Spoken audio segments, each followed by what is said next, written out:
tempo que você quiser para falar, fica à vontade. A casa meu Deus. É perigoso falar isso, hein, para uma carioca. Tudo bem? Olá, paz. Vocês vão bem? Que alegria, gente. Nossa, eu estou me sentindo mais jovem, porque eu estou no culto jovem. Né? A gente vem para aqui, mas o espírito é jovem, né? Já faz tempo que eu saí da juventude, já estou com 5.0, mas quando a gente está no Senhor, a gente crê, né, que os velhos terão sonhos, os jovens terão visões, e a gente sempre vai ser renovados, que esperam no Senhor, renova as suas forças. Que Ele faz forte o que está cansado, dá vigor ao que não tem nenhum vigor, não é isso que a palavra diz? Então, estou como? Revigorada. E Portugal é lindo, apaixonada. Então, assim, quando ele falou assim, posso orar, né, para ser a primeira, como é que é, definitiva, a minha alma balançou, irmão. Não faz isso de novo, não, tá? Que eu estou fácil. Mas não pode, meu pastor Felipe Valador não pode, aniversário de 10 anos da Lagoinha Rio. Falei, pastor, tem uma coisa para contar. Uma benção, meus 50 anos, vou estar viajando, né? Fiz em março.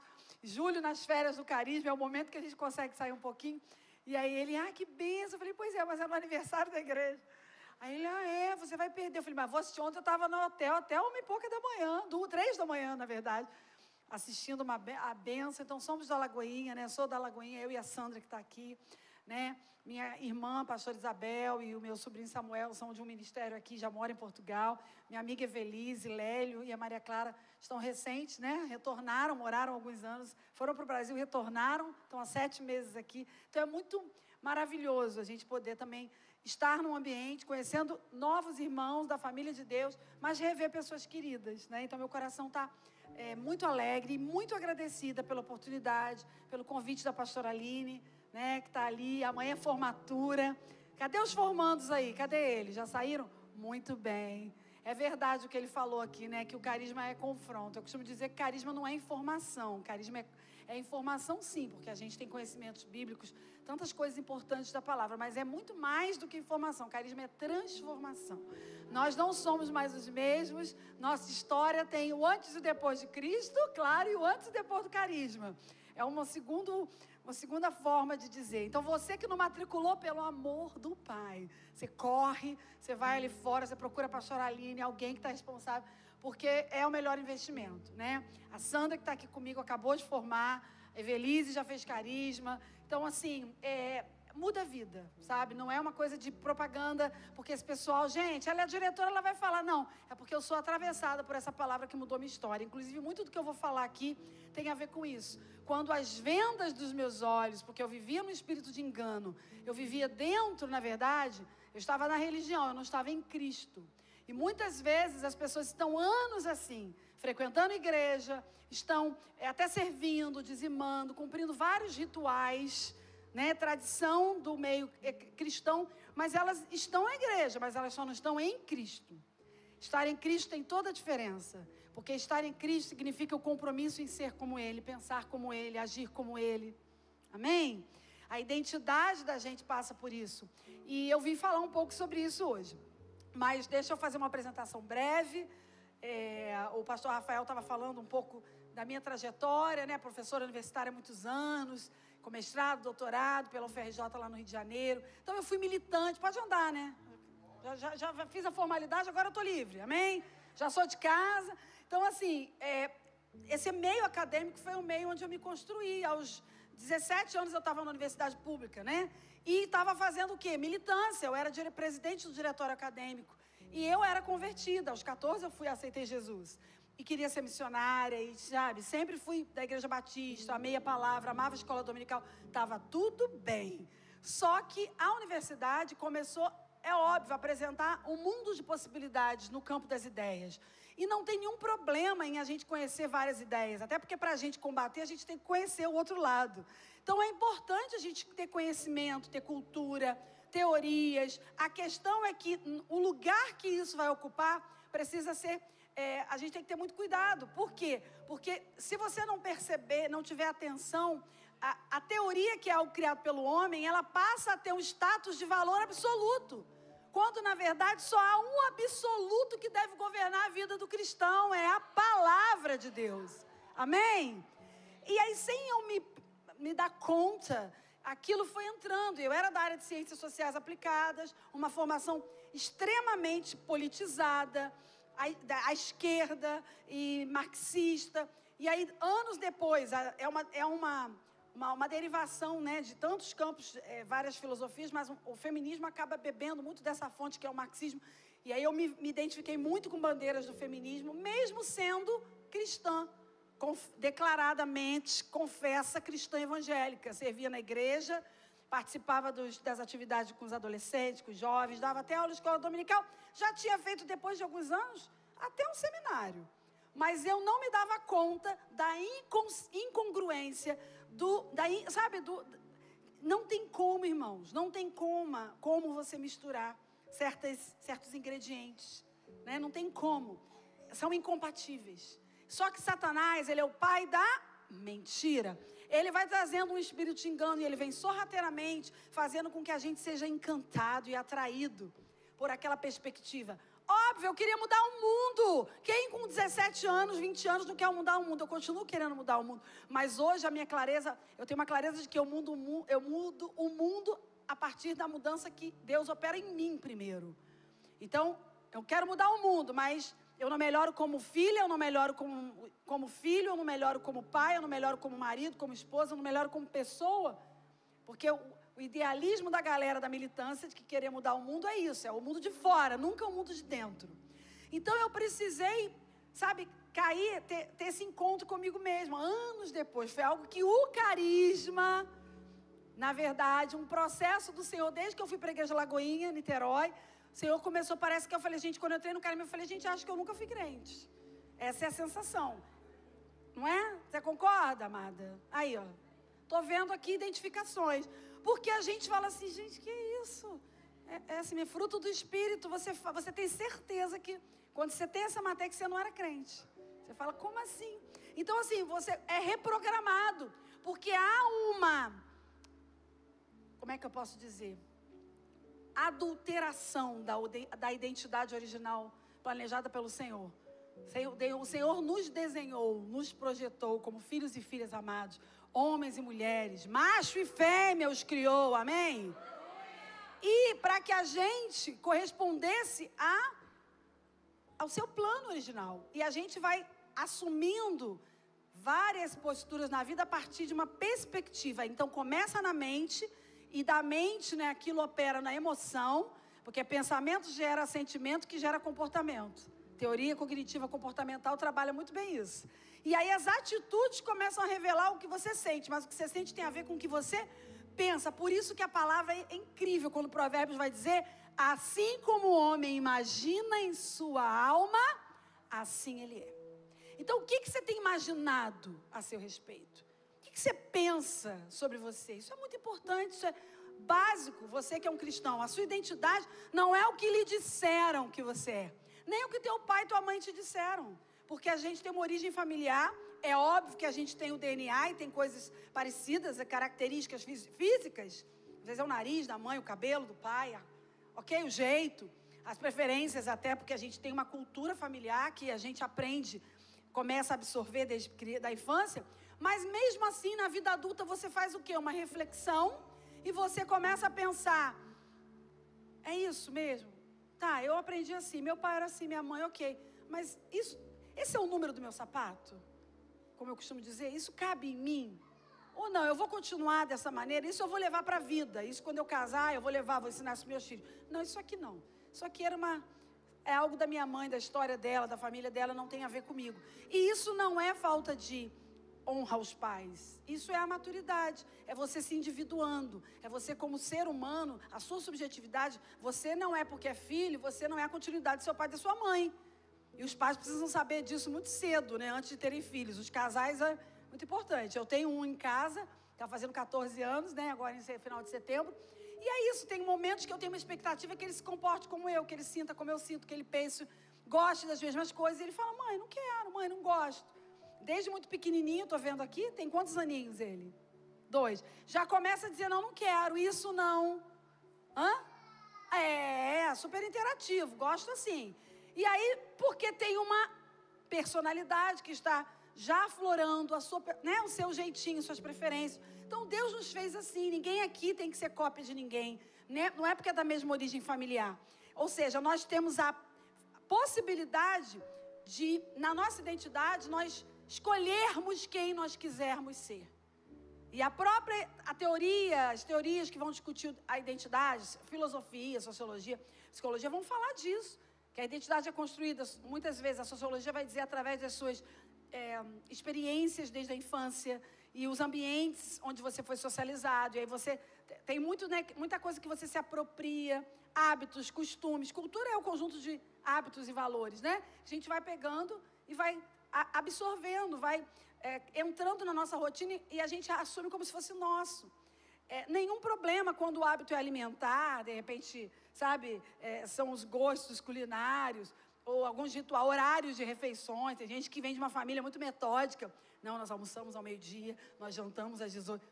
E você leva isso para a vida. A questão, quanto a isso, é o de menos. O problema é quando a gente absorve uma cultura que não tem a ver com hábitos simplesmente, mas que é uma cultura que está instrumentalizada por Satanás. Que são, na verdade, uma proposta de quebrar princípios que a palavra nos diz. E a gente começa a relativizar e começa a flexibilizar o que a palavra nunca nos autorizou a flexibilizar. Entende? E esse é o nó, e esse é o desafio, porque a gente se perde, e a gente se perde da gente mesmo e se perde do Senhor. Se perde do plano original de Deus, de ser quem Ele nos criou para ser. Então é óbvio que eu não estou dizendo que fazer uma faculdade, estudar, fazer mestrado, doutorado, vai fazer isso com todo mundo, né? Cada um lida de uma maneira, mas a minha trajetória, vim desse ambiente e acabei assumindo uma narrativa sobre a sociedade, a existência, quem é o homem, o que é o homem, o que é a sociedade, que não era pautada na palavra, mas que era pautada em Marx. Né? E isso teve impactos na minha identidade, no meu casamento. Só que Deus é tão maravilhoso que onde abundou o pecado, superabundou a graça. E eu sou alvo da graça de Deus, porque o Senhor viu o meu coração quebrantado, e é um coração quebrantado e contrito, Ele não despreza. E Ele reconstruiu a minha história, ressignificou a minha identidade, me reposicionou, né, como esposa, como mãe, dentro da família, no reino, me deu a possibilidade de escrever um livro, né, de poder partilhar isso com pessoas, mulheres, casais, famílias que estão sendo restauradas através daquilo que Ele fez comigo. Amém? A luz chegou para mim.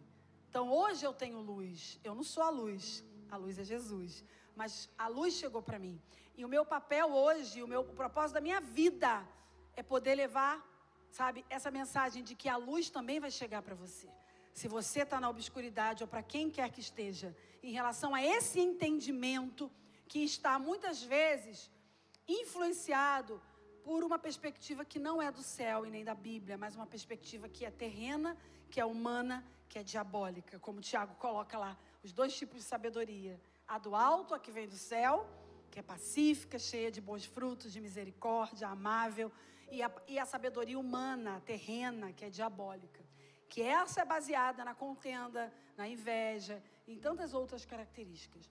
Mas, enfim, isso era só uma pequena apresentação, mas esse é o problema do professor, ok?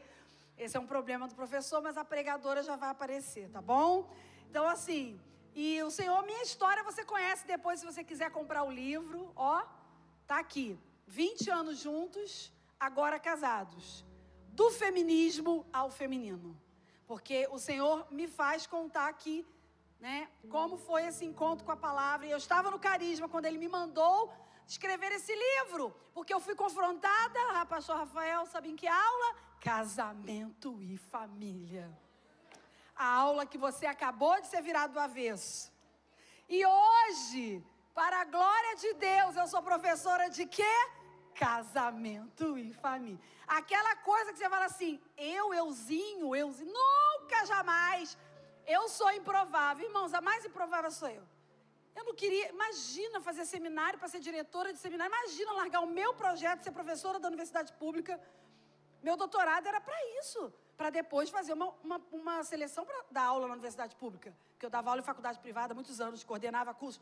E, de repente, Deus me pede o trabalho, me pede o dinheiro, me pede tudo, me manda ficar em casa lavando louça, cuidando de garoto, de menino.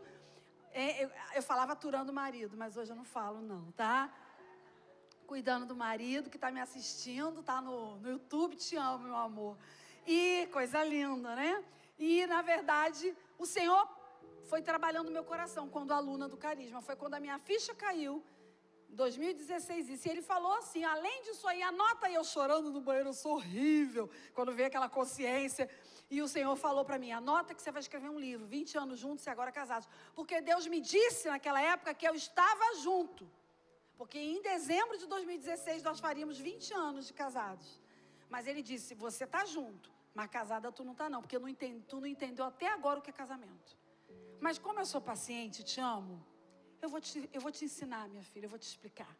Então, ali começou a minha jornada, né? Eu estava casada, legalmente, não era maziada, não sei como fala em Portugal, né? Juntada, mas estava casada legalmente, no cartório, tudo direitinho, desde 8 de dezembro de 1996. Tem gente que não era nem nascida, essa garota que está rindo ali, ó, não era nem nascida. Mas eu não estava casada com o projeto de casamento que Deus criou. Quem é casado, levanta a mão. Meu Deus, que bênção! Podemos fazer um culto da família já de casado. Presta atenção aqui. Você é casado, olha aí para o seu cônjuge, você que está com ela, com ele. Dá um beijinho, dá um beijinho, dá um beijinho. Coisa linda isso, adoro isso, adoro. Eu venho para bagunçar o coreto aqui. Pode, Rafael, bagunçar? Você é casado com essa bênção, essa joia. Declara, irmão, declara que melhora. Declara que melhora. Presta atenção, só que você precisa ser casado, não só com essa pessoa, para o seu casamento dar certo e ser uma bênção, e você viver o padrão do jardim, não o padrão da queda, você precisa ser casado com o projeto original de Deus para o casamento.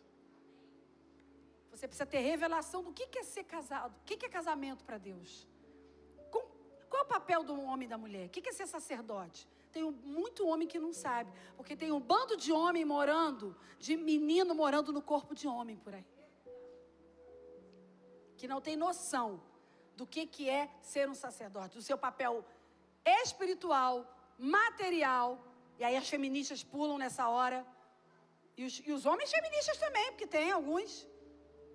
Que o problema não é o trabalho, queridos. Eu escrevo isso aqui no livro. Tem um capítulo que fala o casamento como projeto social, instituição social, e o casamento como projeto divino. Eu faço um debate sobre identidade, à luz da filosofia e sociologia, mas não é chato não, fica tranquilo. Porque às vezes professor universitário, o pessoal fala, gente, essa pessoa fala difícil, não estou entendendo nada. Eu falo de uma maneira simples, parece que eu estou batendo papo, né? Porque a minha ideia é que a mensagem seja compreendida. Não faz sentido eu dizer, nossa, eu sou escritora, eu escrevi um livro e ninguém entender. Não faz sentido, ok? A ideia é isso. Mas tem homem que não sabe o papel. E que Deus falou lá, botou um jardim, um homem no jardim, deu um jardim, fez o jardim para o homem poder desfrutar dele, mas ele disse para ele cultivar e guardar. Não é verdade? Ó, eu te dei isso tudo aqui, mas agora você vai cultivar, você vai cuidar do jardim, e você vai proteger o jardim. Então, queridos, função masculina, função do sacerdote, prover e proteger. Mulher trabalha, virou culto de família, Rafael. Deus está dirigindo, ele que sabe. Já tem um monte de casados. Mulher trabalha, e quem não casou já aprende o certo, tá, lindão e lindona, para poder não errar como eu errei. Amém? Mulher trabalha. Claro, nós não estamos, né, numa realidade, né, muitas vezes, como a gente sonha ainda financeiramente. Então, composição da renda, os dois tendo seu orçamento coletivo, conjugado, vão chegar a projetos, vão chegar a realizar projetos muito mais rapidamente. Não tem problema. A questão é que o problema não é a mulher trabalhar, o problema é onde está o coração. Porque o feminismo trouxe isso. Né? Ana Campanholo, que é uma historiadora lá no Brasil, que é uma política bem votada lá, e militante, né, conservadora e antifeminismo, ela escreveu no livro Feminismo, Subversões e Perversões, ela disse o seguinte: as mulheres, através do movimento feminista, não conquistaram o direito de trabalhar. Isso é um erro. Muita gente fala, porque nós conquistamos o direito de trabalhar. Não, as mulheres conquistaram o dever de trabalhar. Porque se ela não trabalha, ela se sente menos mulher. Se ela não trabalha, ela se sente em crise. Se ela não trabalha, ela se sente, sabe, tipo, eu sou uma pessoa à toa, inútil. Só que ela trabalha, porque lavar louça, fazer comida, limpar banheiro, cuidar de criança, levar na escola. Isso aí, ela só não recebe para isso. Mas trabalhar, ela trabalha. Cada um na sua função. Ok? Porque a sociedade incutiu isso. E ela acompanha o desenvolvimento espiritual dos filhos, o desenvolvimento moral, acompanha, né? Não que o pai não faça isso e deva fazer, mas é uma função, a questão da construção é feminina, Deus colocou isso. Provérbios diz que a mulher sábia constrói e a tola destrói. Deus deu à mulher uma designação, primeiro auxiliadora, então ela auxilia quem é o líder, quem é o piloto da aeronave, que é, no caso, o marido. É ele que tem que ser o líder. E a mulher é a copilota. Né? Ela auxilia para aquilo que ele precisa. Mas Deus disse que a mulher também é sábia. Porque a sábia constrói, a tola derruba. Então, para a mulher construir, ela constrói o quê, irmãos? Castelos, impérios? Não, ela constrói o lar. Ela constrói filhos no Senhor. Ela constrói, inclusive, esse marido mais perto e apaixonado pelo Senhor. Ela constrói esse sacerdote. Porque muitas vezes eu reclamei que meu marido não agia como sacerdote. Mas eu não desocupava a vaga.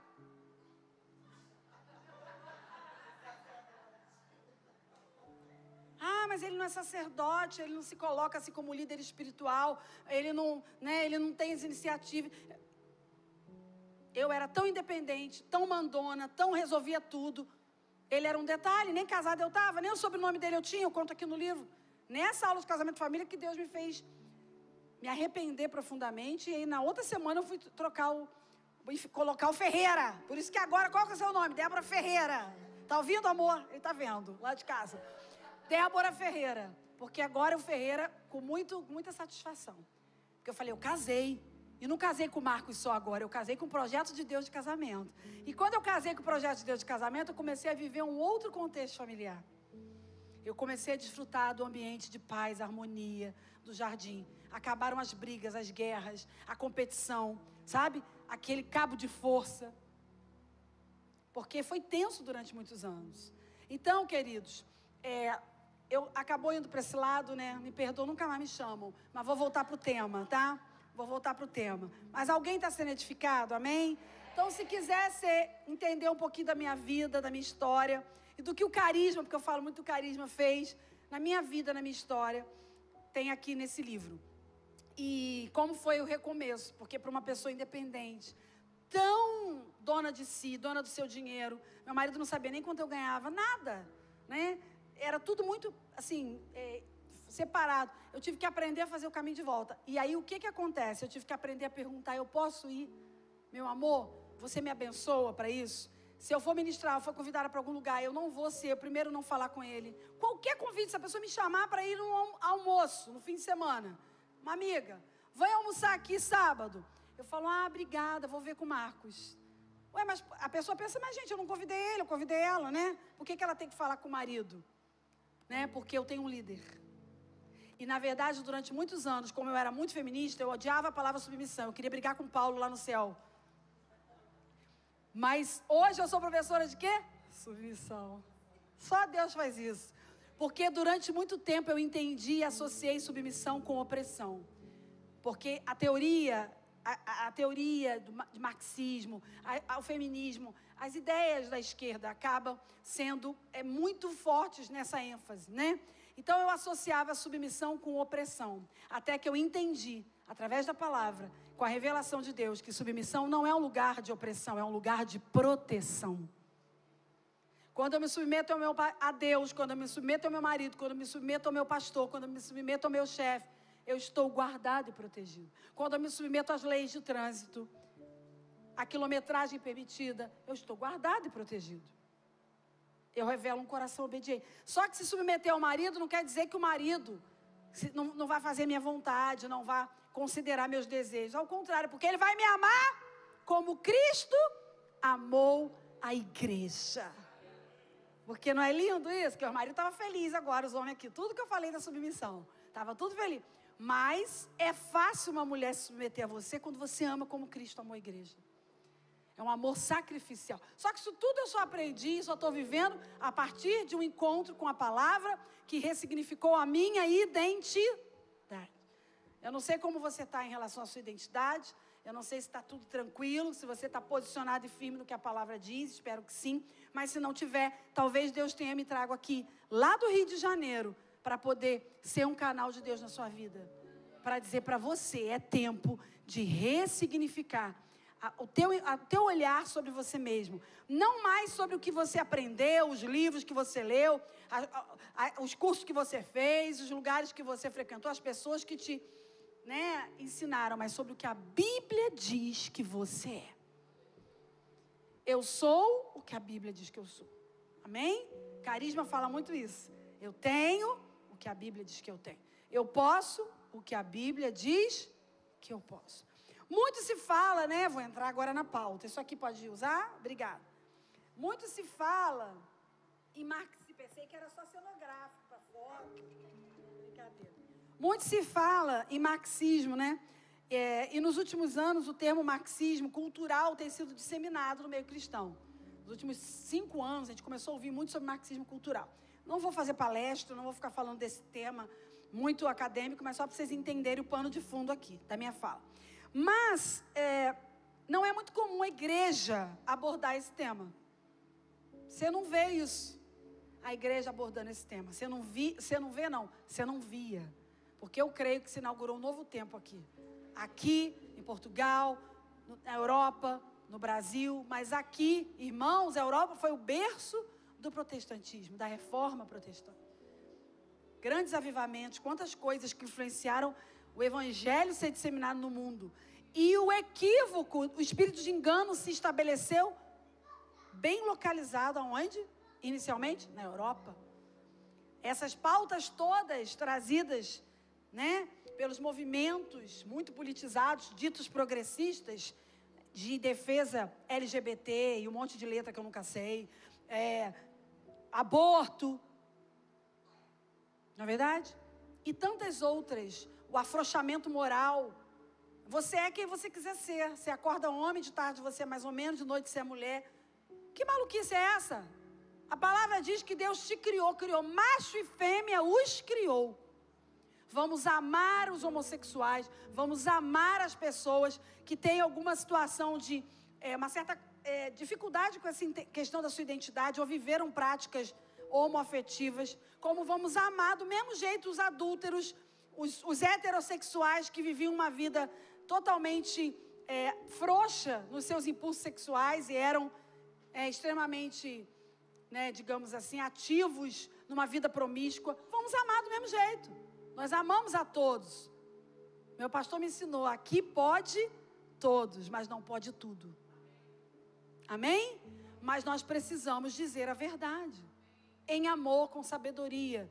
E com o filtro do Espírito Santo. Mas a verdade da palavra, irmãos. Só que a gente está preocupado com reputação.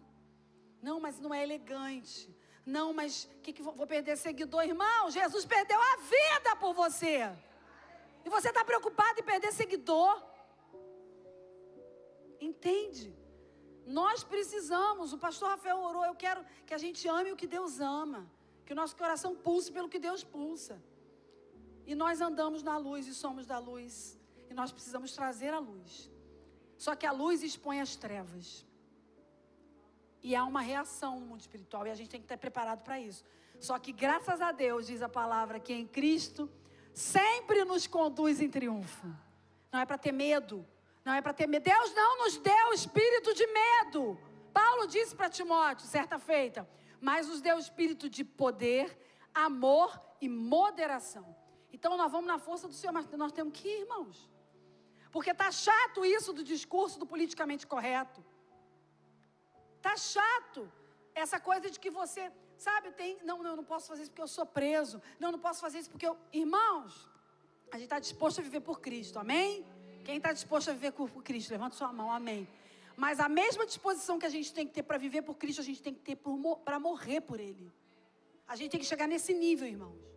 Eu não estou nesse nível ainda não. Não me coloco aqui como...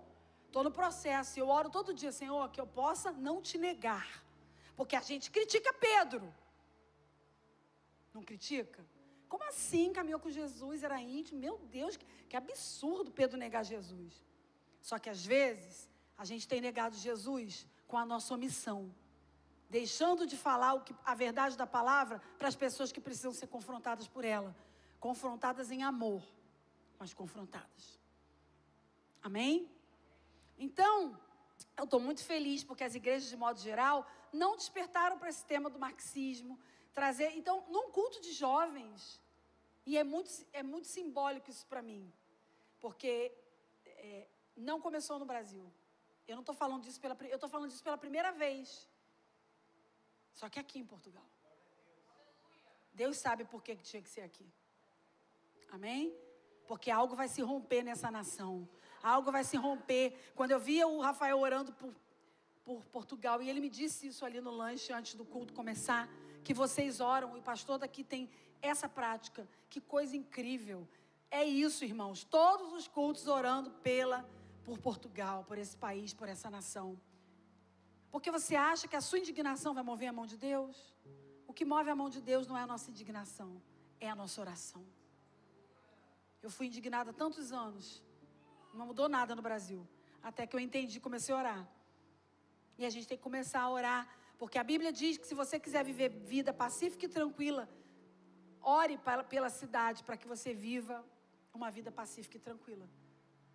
A Bíblia não diz, reclame dos buracos da cidade. Aqui não tem buraco, graças a Deus, né? Lá no Rio, às vezes tem lugares que não tem não, mas tem outros. Então, mas tem outros problemas. O imposto, tudo você paga imposto aqui, né, meu filho? Que isso, hein? Onde você vai, é o imposto, né?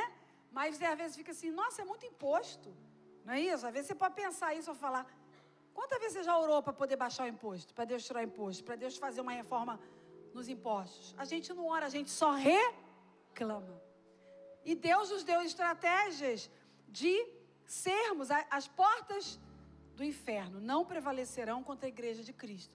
Mas na canção é lindo, mas eu quero ver na prática, porque no dia a dia nós temos que lutar em oração. Amém? Então eu estou muito feliz porque poder trazer essa reflexão aqui é um sinal de um novo tempo, sabe, para a igreja.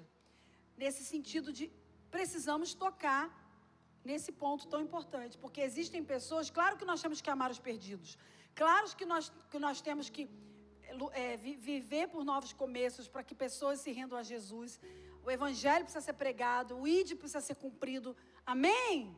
Mas tem perdido dentro da igreja, gente que a gente acha que recebeu luz, mas não recebeu, porque ele não está em Cristo, está na religião, e nós precisamos ajudar essas pessoas, mas pode ser que nós sejamos essas pessoas. E se você estiver aqui, e talvez é essa pessoa, que em algum momento você se viu muito impactado por correntes filosóficas, teóricas, de vários campos do conhecimento, e que de repente são incompatíveis com a palavra, e a luz chegar para você, eu creio que vai chegar, amém? Você vai ser transformado e vai ajudar outros, porque é assim que Deus faz, amém? Então, assim, o marxismo cultural é um projeto de desconstrução dos princípios cristãos através da disseminação de valores contrários à palavra de Deus. Ok? Então, valores contrários à palavra, como eu disse, o aborto, as pautas LGBT, e esse afrouxamento moral, sexual, essa vida de libertinagem na área da sexualidade e tantas outras coisas. Na verdade, isso vem através da educação, da mídia, da cultura, através de vários instrumentos de formação de opinião, para começar a mudar princípios que a palavra de Deus, na verdade, nos coloca, para que os cristãos começam a flexibilizar, dizer, não, mais ou menos, não tem tanto problema. As igrejas vão começando a ser impactadas, porque nós temos que acolher a todos, ok? Mas não aceitar tudo.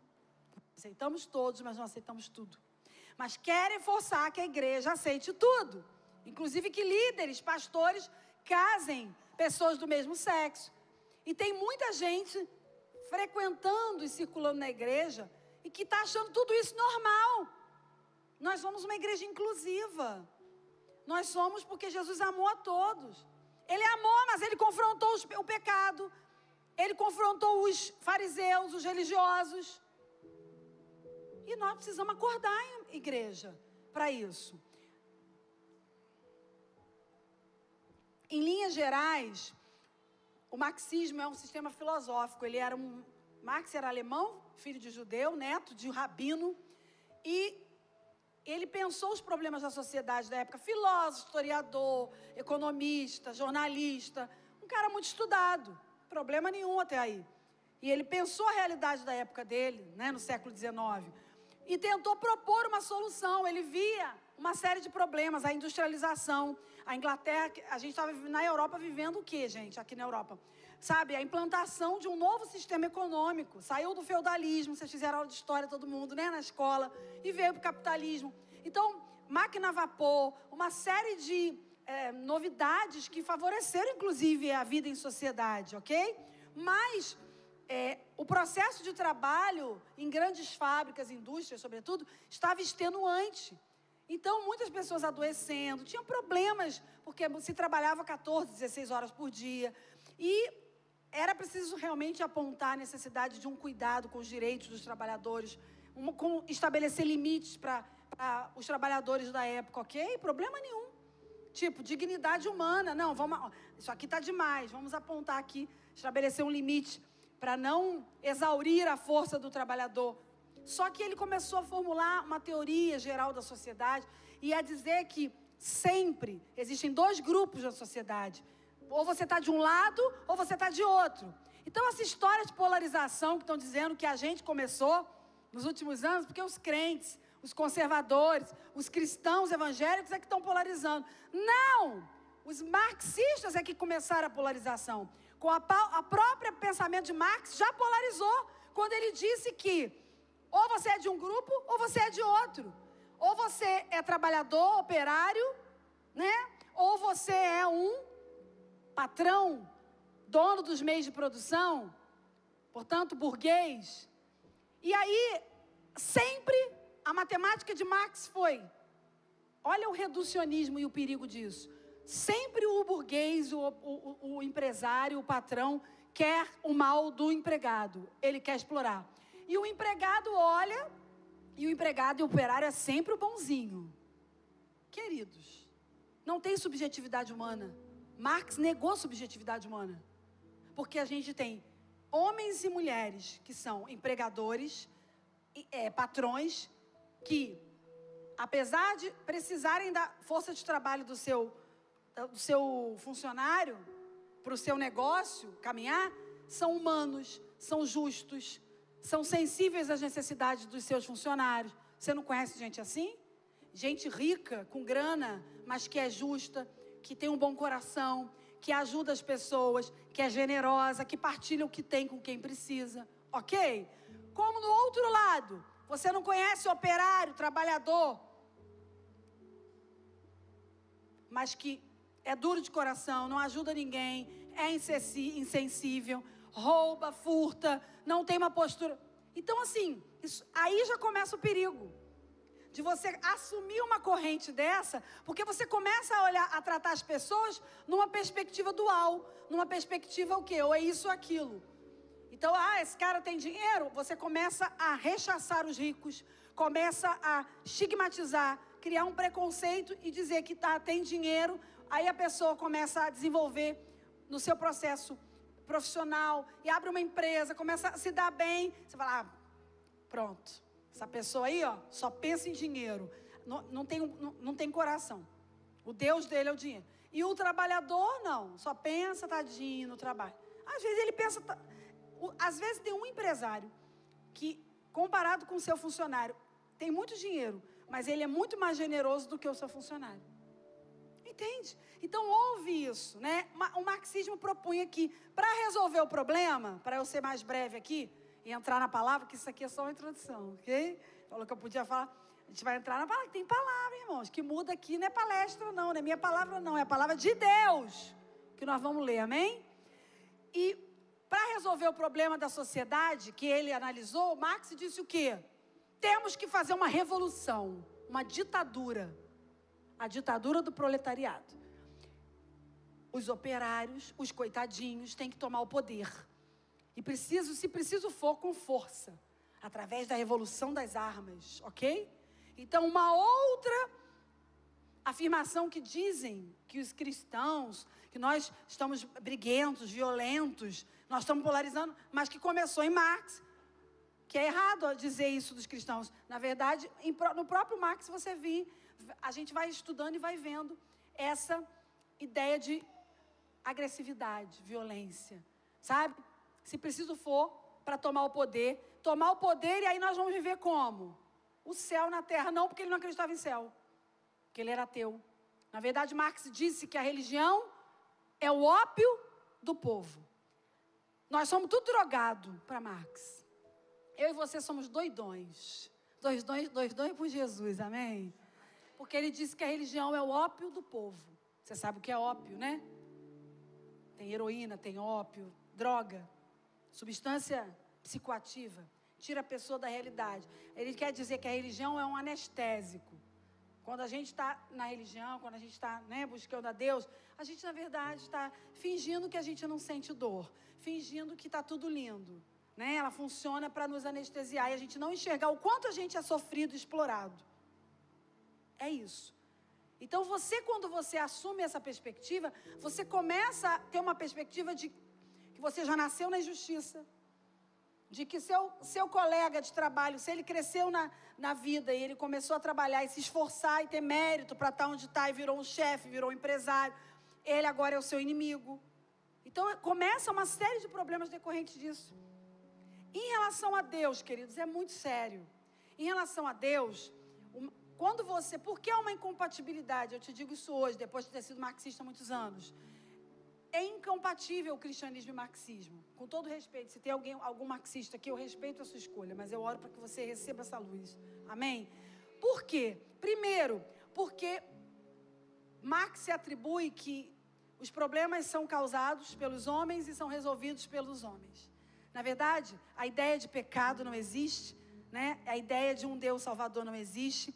A realidade, não só a ideia, de Jesus ter descido como Deus, sendo Deus, não usurpou ser igual a Deus. Veio à terra, assumiu a forma de homem para nos salvar, morrer em nosso lugar. Não existe. Então, a concepção de mundo, a concepção de homem, a concepção de história, ela é totalmente oposta ao que o cristianismo apresenta. Então, não tem ou você acredita numa coisa, ou você acredita em outra. Consegue entender? É incompatível. Para Marx, o pai social é o Estado. E nosso pai não é o Estado. O Estado pode funcionar até como um protetor, na previdência, em direitos sociais, através dos impostos que são recolhidos, ok? Mas o Estado não é nosso pai. Ninguém aqui é órfão. Nós temos um pai que nos gerou, que nos planejou, que sonhou com a gente. Porque a Bíblia diz em Salmos que quando a gente ainda era uma substância informe, antes que a gente viesse a ser, a gente já era em Deus. Todos os nossos dias foram contados no livro dele. Então, se foram contados, Papai do Céu pensou em você e em mim. Então, você e eu não somos órfãos. O Estado não é o nosso pai. O nosso pai é o Senhor do universo. Amém? Então, outras variações da identidade eu poderia falar. Mas você não precisa de Salvador, porque você salva você mesmo. Como eu salvo? O homem é responsável por dar uma solução ao problema que ele está vivendo. E, queridos, ninguém aqui, a Bíblia diz que todos pecaram em Romanos e carecem da glória de Deus. Ninguém tem a capacidade de salvar-se a si mesmo. Foi preciso Deus descer à terra através da pessoa do Filho para nos salvar. Então, se eu adoto a perspectiva marxista, eu começo a destituir Jesus como Salvador. Eu destituo Deus como Pai e eu destituo Jesus como Salvador. Tá claro? O foco não é mais para o Senhor. O foco é o homem por si mesmo, ele alcança o que ele precisa. Isso é possível? Para nós que somos cristãos e conhecemos a palavra? O homem por si mesmo? Ai de nós se não fosse a graça. A graça nos salvou. Pela graça sois salvos. Isso não vem de vós, é dom de Deus. A Bíblia diz em Tiago também, uma coisa que me ocorreu agora, o Espírito Santo me fez lembrar. Toda boa dádiva. Tem coisa boa na sua vida? Tem? Amém? Pensa numa bênção aí, sua família, seu trabalho, seus amigos. Tem coisa boa, amém? Mas a Bíblia diz, toda boa dádiva, no livro de Tiago, né?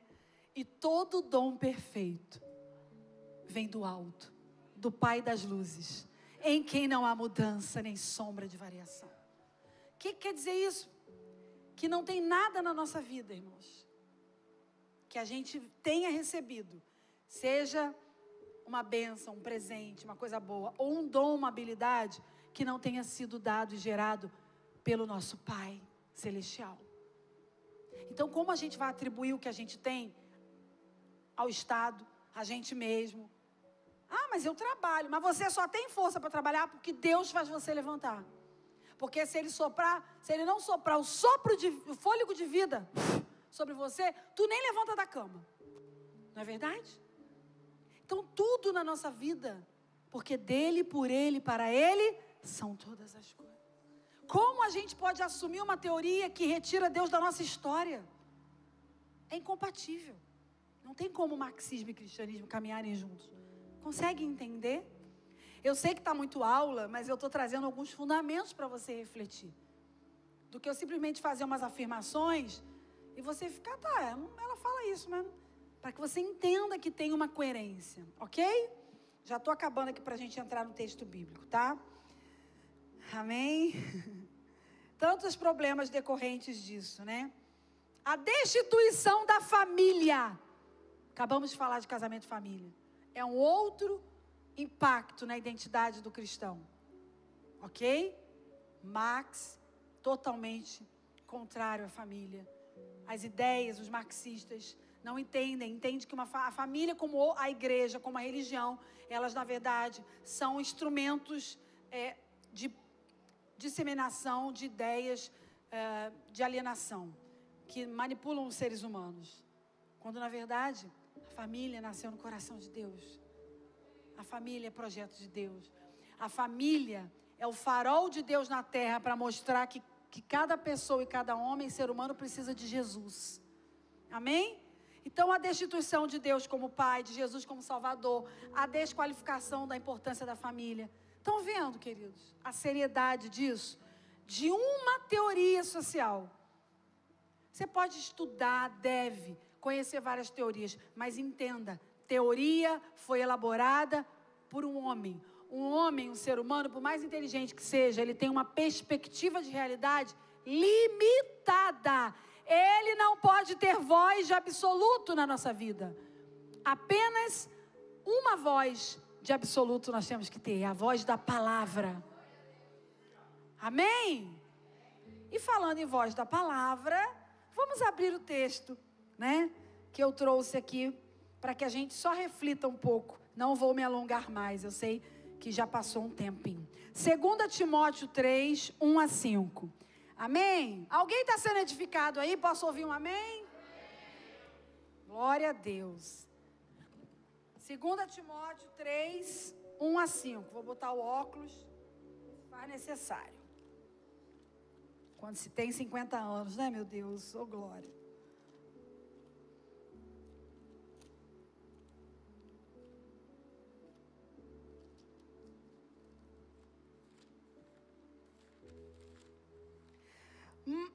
Mas você precisa saber disso. Na minha versão diz assim, mas você precisa saber disso. Saber de quê? Nos últimos dias sobrevirão tempos o quê? Difíceis. Pois os seres humanos serão o quê? Egoístas, avarentos, orgulhosos, arrogantes, blasfemadores,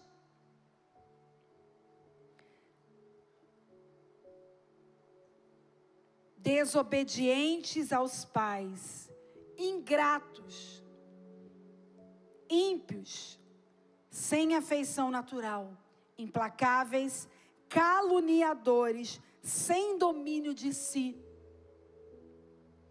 cruéis, inimigos do bem, traidores, atrevidos, convencidos, mais amigos dos prazeres do que amigos de Deus, tendo forma de piedade, mas negando o poder dela.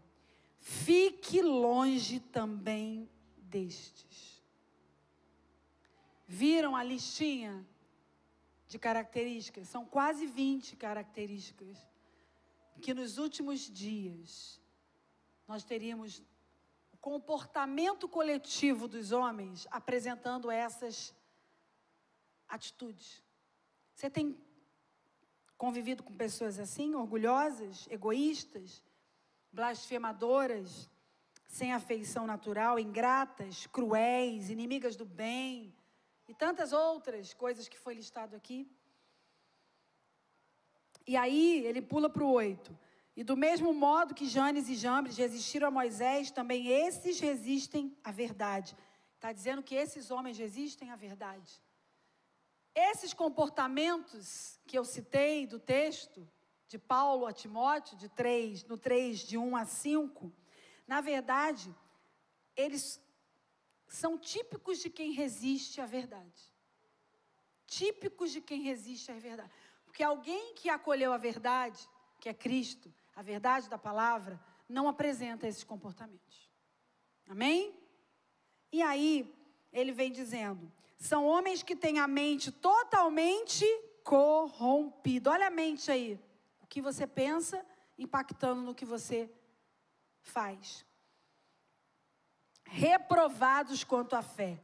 Mas esses não irão longe, porque a insensatez deles ficará evidente a todos, como também aconteceu com a insensatez de Janes e Jambres. Janes e Jambres são citados pela primeira vez e única aqui. Mas lá em Êxodo 7, 8, quando você vai ver a história que Moisés vai falar com o faraó, e tem aquele momento em que Moisés diz, o Senhor manda Moisés falar para Arão colocar, esqueci o nome quem lembra aí os professores de escola dominical? Deixa eu pegar no texto que fica mais bonito. Êxodo 7, deixa eu lembrar aqui. Mas, me fugiu a palavra. É tipo um cajado, levantando o bordão. Mandou ele levantar o bordão, feriu as águas que estavam no rio, na frente de Faraó, e toda a água virou sangue. Lembra disso? A gente vai vendo as pragas do Egito. Quando houve isso, os magos e encantadores da época fizeram o mesmo. Só que o bordão de Arão, o irmão de Moisés, na verdade, foi lá, né, no 7.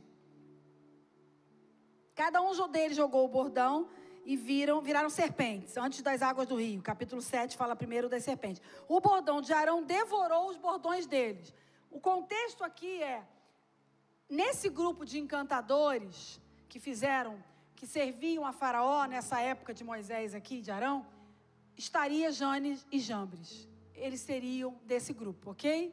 Então houve a resistência a Moisés deles. Eles são citados nesse texto de Timóteo que eu falei, porque a gente fica assim, quem foi Janes e Jambres? E há os comentários dos estudiosos bíblicos de que no episódio do bezerro de ouro, que Moisés, o povo estava achando que Moisés estava demorando a voltar, ele foi falar com o Senhor, foi orar, e ele não voltava, eles fizeram o quê? Influenciados por um grupo de homens, sempre, muitas vezes, por isso a liderança tem que estar muito afinada, a liderança tem que estar muito em Deus, porque o líder é reproduzido para o bem ou para o mal, né? Então, muitas vezes o que o líder propõe acaba virando uma desgraça. E aqui, há estudiosos que comentam, não podemos afirmar porque não está no texto bíblico, de que Janes e Jambres teriam sido os que propuseram que o povo fizesse o bezerro de ouro e adorasse o bezerro. Ou seja, ensinos, práticas totalmente fora da palavra, fora da adoração ao único Deus verdadeiro. Mistura. sabe? Mistura no meio do povo. Coisas que desagradam ao Senhor. Então, nós vimos em Timóteo o contexto dos homens. E por que eu li esse texto? Porque, queridos, ser adepto do marxismo, ser adepto dessa perspectiva, para pessoas que estão resistindo à verdade, é inevitável se tornar alguém com esse tipo de conduta. São comportamentos que Paulo está apontando para Timóteo, que veríamos nos últimos dias, dos tempos difíceis, mas de aí é a minha teoria, tá? Não está na Bíblia, mas a minha perspectiva de alguém que vem digamos assim, de ter assumido essa ideologia como perspectiva de vida há muitos anos, é de que ela é muito cooperadora para produzir esses comportamentos. Entende? O feminismo, a militância de esquerda, a aguerrida. Se você for ver a violência. Gente, eles são atrevidos. No carnaval, a gente vê no Rio de Janeiro, né, muito comum, posturas de desrespeito, né, a Jesus. Coisas assim, totalmente bizarras, que nem cabe falar. Que a gente fica chocado com a falta de respeito. Que nível que chegou, entende? Porque esses homens resistem à verdade. Só que nós temos que amá-los e orar para que a verdade os alcance e ser boca de Deus na vida deles. E talvez essas pessoas estejam na sua casa, seja um familiar seu, seja um parente seu, seja um amigo seu, mas a verdade e a luz não chegaram para você, ela está disponível para todos eles, amém? Então a gente precisa estar orando, estar trazendo conhecimento da palavra, pedindo sabedoria e estratégia do céu para isso. Mas falando sim da verdade e alinhando a nossa perspectiva. Então, se de repente você entrou aqui hoje com dúvida, não, por que eu não posso ser um cristão e ser de esquerda? Por que eu não posso ser um cristão e ser marxista? Porque a esquerda tem pautas políticas muito interessantes do ponto de vista da aproximação com o que o cristianismo propõe. O cuidado das pessoas pobres, a justiça social, olhar para as pessoas, com os necessitados, com misericórdia, amém? A esquerda tem. O problema com a esquerda é que nós temos um embate com a plataforma, não política deles, mas com a plataforma filosófica deles. A base teórica que fundamenta os seus projetos políticos é a base marxista. Vem de Marx. Alguém que destituiu Deus como da história. Alguém que nega Jesus. Alguém que desqualifica o lugar da família.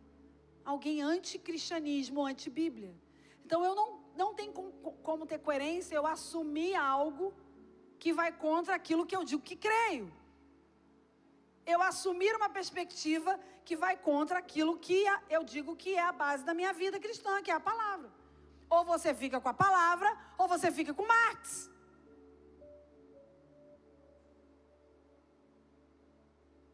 Que bom que eu tive a graça de poder escolher ficar com a palavra. E quando eu escolhi a palavra, a Bíblia diz em Hebreus 4:12, ela tem um poder, né?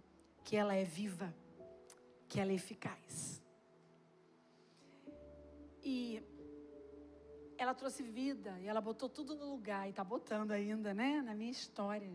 Eu vivo um novo casamento, eu vivo uma nova história familiar, eu vivo um tempo no meu ministério totalmente diferente, porque na juventude, mesmo com seminário, mesmo ativa na igreja, como houve esse espírito de engano que me tomou muito tempo, eu não cumpri o chamado de Deus. Eu me desviei do propósito. Então eu fui a filha pródiga. Até da igreja eu saí. Fiquei afastada com 30 anos de idade. Larguei meu marido, fiquei separada. Isso aí está no livro. Compra o livro, ok? Que você vai ler. Brincadeira, mas assim, não dá para contar porque é muita história. Mas entenda como isso impactou, porque eu flexibilizei algo que Deus não me autoriza a flexibilizar. Porque casamento não é contrato, como todo mundo acha. A fila anda, não está legal, não estou satisfeito. Casamento é aliança. inviolável, inquebrável, é um pacto firmado, um compromisso firmado, até que a morte nos separe. Mesmo não gostando de algo que a mulher faz, o marido, né? Tem um monte de coisa que a gente não concorda, não curte. Mas a gente precisa focar no que sobra, não olhar para o que falta. Foca no que sobra. Amém? E eu fiz isso, eu flexibilizei. E quando eu casei, eu orei 4 anos esperando o homem de Deus na minha vida. Mas aquilo que eu tanto orei e acreditei que vinha de Deus, depois eu joguei fora. Porque a gente é tão incutido por valores da sociedade, sem se dar conta de que a gente começa a flexibilizar princípios da palavra. E aí, irmãos, quando você faz isso, sua vida vira uma bagunça. Só que Deus é especialista em arrumar bagunça. Não é lindo isso? Desde que a gente peça ajuda a Ele. Desde que a gente peça ajuda a Ele. 1 Pedro 4, 15 e 16, finalizando mesmo, quando o pessoal da música chega a gente já entende. 1 Pedro 4, 15 e 16, vai dizer, falar disso que eu vivi, né? Amém? Alguém está recebendo do Senhor aí? 1 Pedro 4, 15 diz assim. Aleluia.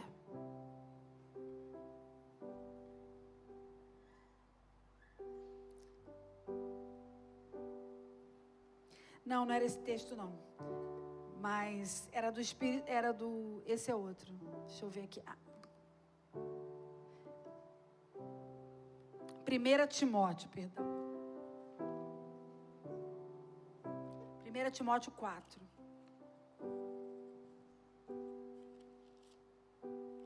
Eu estava em Timóteo, deixa eu voltar para lá.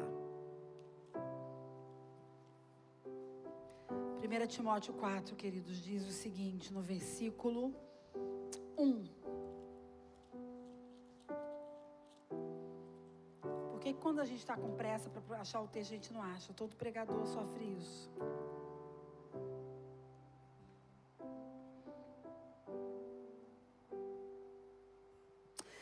Ora, o Espírito afirma expressamente que nos últimos tempos, olha aí, o que a gente leu antes falou de como seriam os homens nos últimos dias, né? Tempos difíceis. Mas o Espírito afirma expressamente que nos últimos tempos alguns apostatarão da fé por obedecerem a espíritos enganadores e ensinos de demônios. Existem ensinos de demônios. E eu coloco o marxismo como um ensino de demônio. Eu denuncio isso nessa noite. Em nome de Jesus. Mas a luz vai alcançar cada pessoa dentro de cada igreja na Europa, em Portugal, que está impactada, que está influenciada por esse ensino de demônios. E essas pessoas vão receber a luz da palavra. Amém? Como eu recebi. Eu profetizo isso. E diz o seguinte: pela hipocrisia dos que falam mentiras e que têm a consciência cauterizada, que proíbem casamento, exigem abstinência de alimentos que Deus criou para serem recebidos com gratidão pelos que creem com essa verdade. Ou seja, alguns apostatarão da fé por obedecerem espíritos que enganam e assumirem ensinos de demônios. Na verdade, porque eles já têm a consciência cauterizada. Eu cheguei a colocar no meu livro, quando eu escrevi isso, que o Senhor me fez perceber que eu fiquei com esse processo de consciência cauterizada. E eu me lembro que eu escrevi bem emocionada, agradecendo a Deus que eu pude fazer o caminho de volta. Porque algumas pessoas não puderam. E quando elas não fazem, elas apostatam da fé. E a apostasia é a certeza de inferno, de viver longe de Deus na eternidade. Então, como eu sou grata por essa graça ter me alcançado, pela verdade da palavra ter chegado para mim, queridos. E então eu costumo dizer, quando eu conto meu testemunho em alguns lugares, que quando eu voltei, que eu me afastei do Evangelho, se eu tinha 30 anos de idade, e larguei meu marido e voltei para o Evangelho, eu só queria, como filho pródigo, sentar na mesa do Pai. Já estava bom demais para mim. Mas o Pai é tão surpreendente, porque como Ele fez com o filho pródigo, Ele fez comigo. Além de me colocar no lugar, sentada na mesa. Ele me colocou sandálias nos pés, fez um banquete para mim e me colocou um anel no dedo. Deus me honrou de uma maneira tão incrível. Então a minha vida só faz sentido hoje se for para falar do amor dele, falar da história, de possibilidade de vocês serem reconstruídos como eu fui. Seja em que área for. Talvez não foi nessa área de um equívoco, de assumir uma teoria, algo que impactou na sua identidade, atrapalhou o teu casamento. Mas talvez você esteja assumindo narrativas que não são da palavra. A narrativa de sucesso do mundo, que é você ter grana, você ter o melhor carro, status, não sei quantos seguidores, ser bombado na internet. E quantas pessoas vivem infelizes e insatisfeitas porque elas não têm a suposta vida de felicidade que estão dizendo que é o caminho. E Deus talvez queira alinhar você nisso. Tipo, volta pra cá, ó. Você quer a receita da felicidade? Cumpra os princípios dessa palavra. Porque nós vivemos por ela e morreremos por ela.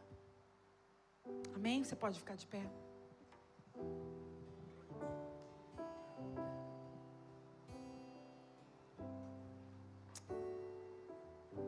Vamos orar?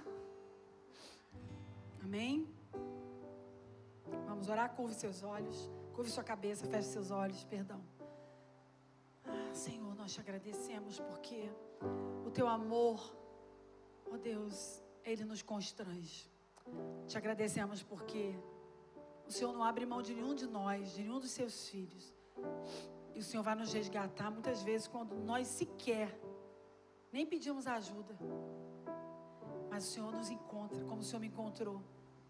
Ó Deus, até, ó Deus, na noite, afastada do Senhor, naquele período sombrio da minha vida, lá nas danceterias, eu ouvia a tua palavra, eu ouvia o Espírito Santo me lembrar.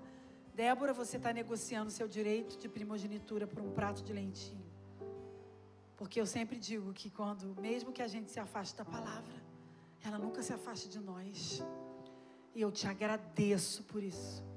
E te agradeço por ter podido corresponder à tua voz, ao teu chamado. Eu estou aqui hoje junto com os meus irmãos da Lagoinha, Lisboa, no Legacy, nesse culto jovem. O Senhor fez promessas na minha vida quando eu era jovem, Pai. E eu sei que o Senhor eu estou inaugurando um novo tempo na minha história. Com essa igreja, nesse lugar, com esses irmãos. E eu te agradeço. Que cada um aqui entenda quem é em Cristo. Se tem alguma distorção na identidade que está afetando a vida conjugal, a vida sexual, a vida como ministerial de alguém aqui nessa noite, eu quero declarar espírito de engano, ó Deus, repreendido em nome de Jesus. Bata em retirada. Olhos do entendimento agora sendo iluminados. Mentes que estavam à beira da cauterização, com esse processo sendo interrompido. E a luz chegando, a luz chegando, a luz chegando nas mentes, iluminando a luz da tua palavra. Nós declaramos isso, oramos por isso, eu profetizo isso nessa noite. E um novo tempo chegando. Mulheres insatisfeitas muitas vezes, porque não são quem gostariam de ser. E na verdade, elas são tão incríveis, Senhor, tão maravilhosas. Mas insatisfeitas porque elas assumiram que elas precisam estar num lugar, fazer coisas, ter determinadas coisas que elas não têm ou não podem. Quando na verdade, basta para que a gente seja feliz. Na verdade, apenas ser quem o Senhor nos criou para ser. Homens e mulheres, segundo a tua palavra. Filhos e filhas amadas. Senhor, que o Senhor traga esse espírito de revelação para cada um aqui. Para que cada um a partir de hoje, que não tem vivido, viva a sua história com a identidade original que o Senhor desenhou, que o Senhor preparou, e desfrutem da vida abundante de Cristo nessa terra, para a glória do seu nome. E vidas, famílias, pessoas, geografias sejam impactadas pelo posicionamento de cada um deles, em nome de Jesus. Amém. Amém. Glória a Deus.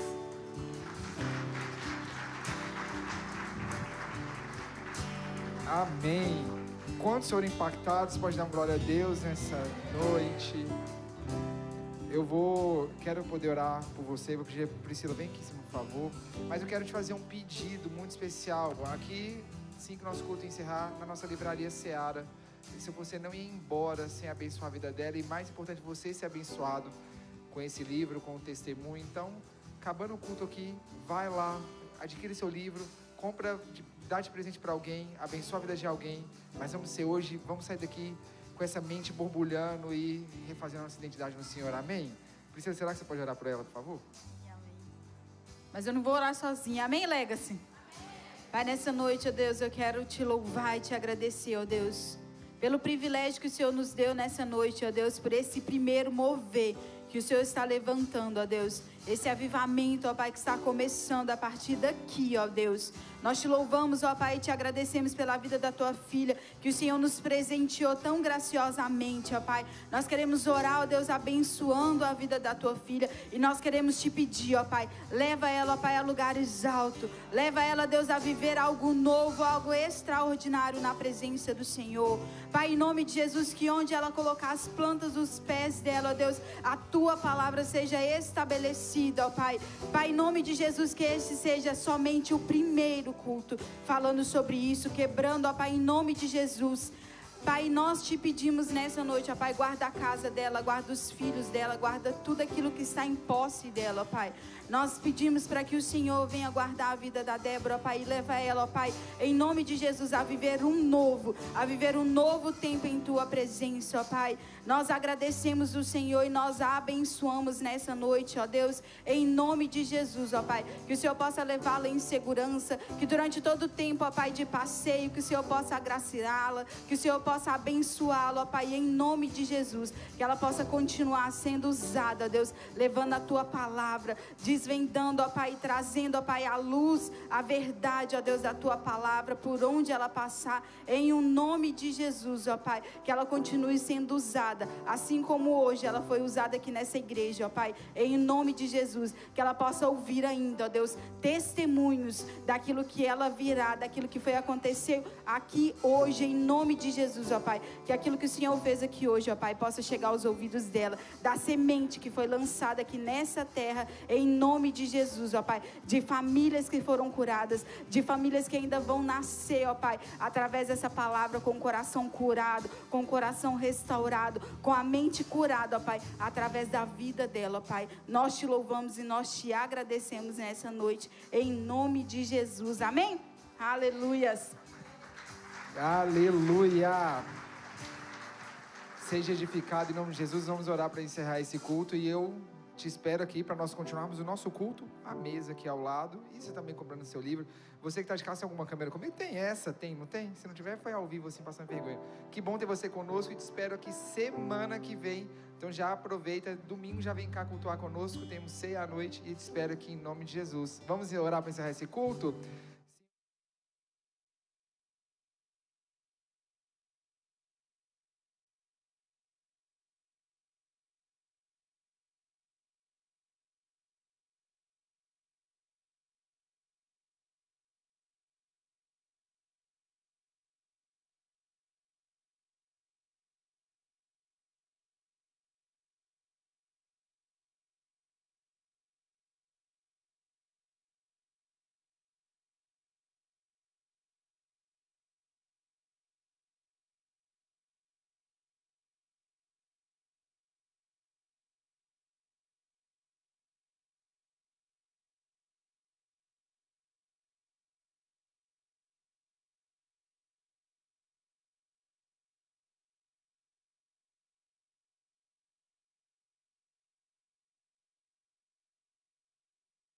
Amém, amém. Aplaude o Senhor.